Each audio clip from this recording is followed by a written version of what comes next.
बिस्मिल्लाहिर्रहमानिर्रहीम। अस्सलाम वालेकुम वरहमतुल्लाहि वबरकातुहू। आज हम आपकी खिदमत में एक मालूमात से भरपूर वीडियो लेकर आए हैं। आज हम आपको बताएंगे कि हजरत यूसुफ अलैहिस्सलाम को दरियाए नील में क्यों दफन किया गया, लिहाजा वीडियो को आखिर तक जरूर देखिएगा। हजरत यूसुफ अलैहिस्सलाम अल्लाह ताला के बहुत ही नेक और बाबरकत नबी थे।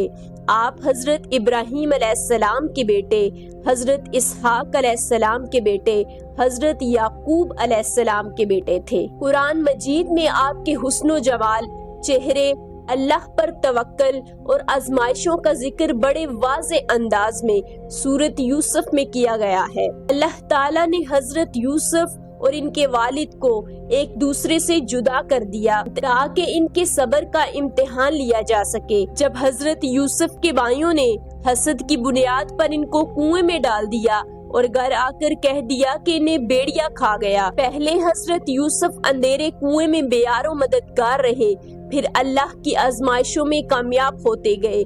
हर मौके पर सिर्फ अल्लाह पर तवक्कल किया। आपको अपने वालिद से जुदा किया गया जो आपसे जान से भी ज्यादा मोहब्बत करते थे। फिर मिस्र के बाजारों में गुलाम बनाकर बेच दिया गया ताकि अपनी कौम को अल्लाह का पैगाम पहुंचा सके और एक खुदा परस्त कौम बना सके। फिर हजरत यूसुफ अजीजे मिस्र के महल तक पहुँचे। जब जवान हुए तो अजीजे मिस्र की बीवी ने नाजायज ख्वाहिशात का इल्जाम लगाकर आपको कैद में डाल दिया और आपकी कीमती जवानी के 25 साल कैद में गुजर गए, मगर आपने सब्र और तवक्कल से हर आजमाइश को पार किया, हत्ता कि आप अजीजे मिस्र बन गए। आपने अपने हुस्नो अहलाक तबलीग से कौम को अल्लाह की इबादत करने वाली बना दिया। मिस्र का बादशाह फिरौन आपसे बेहद मोहब्बत करने लगा। आपकी मौजूदगी मिस्र के लिए बाबरकत बन गई। हजरत यूसुफ का सारा खानदान, वालिद, बहन, भाई फलस्तीन में आबाद थे। जब आप अजीजे मिस्र बने तो अपने भाइयों को मिस्र बुलाया, तमाम हकीकत बताई, उन्हें माफ किया और पूरे खानदान को मिस्र में आबाद करने का हुक्म दिया। दरियाए नील के पास एक सरकारी जमीन इनके लिए महसूस कर दी गई। हजरत याकूब को यकीन था कि हजरत यूसुफ जिंदा हैं, इन्हें भेड़िया नहीं खा गया, बल्कि इनके भाइयों ने झूठ बोला। याकूब अलैहिस्सलाम ने ख्वाब देखा, सूरज, चांद और 11 सितारे इन्हें सजदा कर रहे हैं। इस ख्वाब का मतलब था कि हजरत यूसुफ अलैहिस्सलाम को नबूवत मिलेगी। हजरत याकूब ने यूसुफ अलैहिस्सलाम से कहा कि अपने भाइयों से ये ख्वाब न कहना, वरना वो हसद करेंगे और दुश्मन बन जाएंगे। हजरत याकूब अपने बेटे की जुदाई में इतना रोए कि इनकी बेनाई चली गई। जब हजरत यूसुफ ने अपने भाइयों को मिस्र बुलाया तो अपना वही बचपन का कुर्ता भेजा और हुक्म दिया कि इसको मेरे वालिद की आंखों पर रखो, अल्लाह के हुक्म से बेनाई वापस आ जाएगी।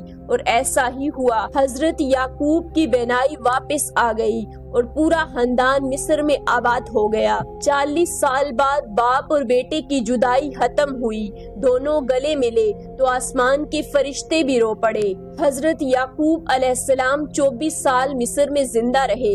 हजरत यूसुफ अलैहिस्सलाम तकरीबन 120 साल जिंदा रहे। हजरत याकूब ने वसीयत की थी कि इन्हें फलस्तीन में दफन किया जाए, जहां इनके वालिद, दादा की कब्रें हैं।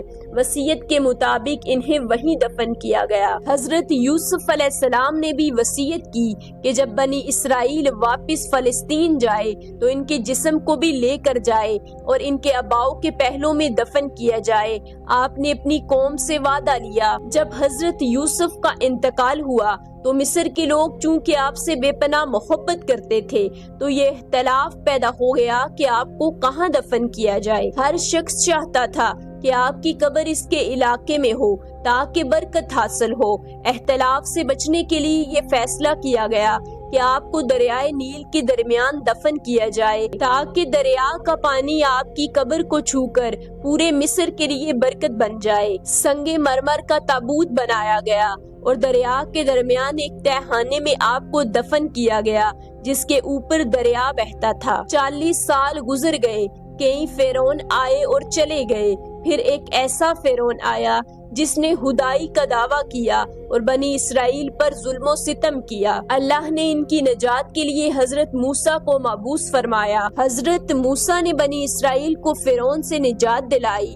فرعون اپنی فوج سمیت دریائے کلزم میں غرق ہو گیا۔ حضرت موسیٰ بنی اسرائیل کو لے کر فلسطین کی طرف روانہ ہوئے، مگر بار بار رستہ بھٹک جاتے۔ تب جبرائیل علیہ السلام نازل ہوئے اور فرمایا کہ حضرت یوسف کی وصیت پوری کرو، ان کے جسم کو مصر سے نکال کر اپنے ساتھ لے جاؤ، لیکن ان کی قبر کا پتہ کسی کو معلوم نہ تھا۔ پھر ایک بوڑھی عورت آئی جس نے کہا کہ میں حضرت یوسف کی قبر کا پتہ صرف ایک شرط پر بتاؤں گی کہ میں جنت میں آپ کی پڑوسن ہوں گی۔ حضرت موسیٰ نے پہلے ہچکچاہٹ کا مظاہرہ کیا، مگر اللہ کی وحی آئی کہ ان کی شرط قبول کر لو۔ پھر وہ بوڑھی عورت حضرت موسیٰ کو ایک تالاب پر لے گئی اور کہا اس کا پانی خشک کرو۔ جب پانی خشک کیا گیا تو حضرت یوسف کا تابوت ظاہر ہوا۔ تب وہ اسے لے کر فلسطین روانہ ہوئے اور 400 سال بعد اپنے والد اور دادا کے پہلو میں دفن کیا۔ مصر میں اسلام حضرت یوسف کی برکت، صبر اور قربانی کی بدولت آیا جو آج تک قائم ہے۔ اللہ تعالیٰ نے قرآن میں یہ واقعہ بیان کر کے ہمیں سبق دیا کہ چاہے حالات کتنے بھی ہلاک ہوں، اللہ پر توکل کبھی نہ چھوڑو، کسی کے آگے مدد کے لیے نہ جھکو سوائے اللہ کے۔ اگر اللہ تمہارے ساتھ ہے تو دنیا کی کوئی طاقت تمہیں نقصان نہیں پہنچا سکتی، کیونکہ کائنات کا نظام صرف اللہ کے اختیار میں ہے۔ اللہ ہمیں سمجھنے اور عمل کرنے کی توفیق دے، آمین یا رب العالمین۔ ناظرین، میں امید کرتی ہوں کہ آپ کو ہماری آج کی ویڈیو پسند آئی ہوگی۔ اگر آپ کو ہماری آج کی ویڈیو پسند آئی تو ویڈیو کو لائک کیجئے گا، چینل کو سبسکرائب کیجئے گا، مجھے اپنی دعاؤں میں یاد رکھیے گا۔ میرا اور آپ کا اللہ نگہبان۔